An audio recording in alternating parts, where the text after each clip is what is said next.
bintana, flooring na lang at saka palitada. Tapos bintana, pinto, na lang. So yan na muna. As usual, Sabado walang gumagawa. Yan, ito pala yung sitwasyon ng napatambak ko. At ang mga bato napatambak ko dito sa CR. Yan o. Dami pa, kulang pa, yun o, hanggang dun pa sa ang kailangan ko pang patambak. Itong linya na to ng hollow blocks, yan o.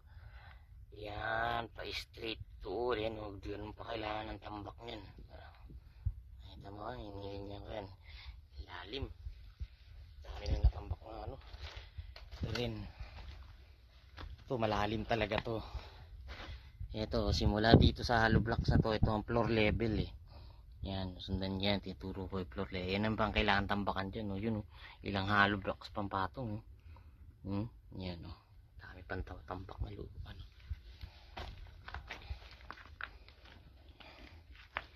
So, tinatansya ko, kanina tiniisip ko, tinatansya ko yung lupa. Nakakailanganin ko. Mga 3, baka kapusing pa yung 3. Kasi dito pa, oh, lalim pa nito. Isa rin itong malalim. Yung area dito, lalim pa ng ano. Oh, kasi ito yung flooring. Itong sa hollow blocks na to. Bali yan, oh. Bali ito ang tatambakan dyan, oh. Yan, oh. Hindi straight ko sa daliri ko. Tatambakan yan pag ganun. Tapos dun, pag ganun. Yan, oh. Dito, lalim. Ilang hollow blocks. Lalim. Marami-raming lupa talaga. Dito siguro ito ata kwarto na to, isang truck na to siguro. Halos isang truck na agad to. Isa.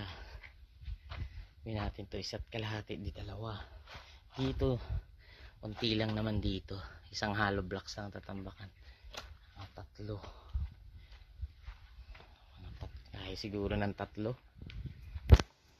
Tapos yung pag kinulang dito na ako babawas. Tinako ngayon, no? Kasi yung lupa na to, ito yung ano na magiging pantay ng flooring.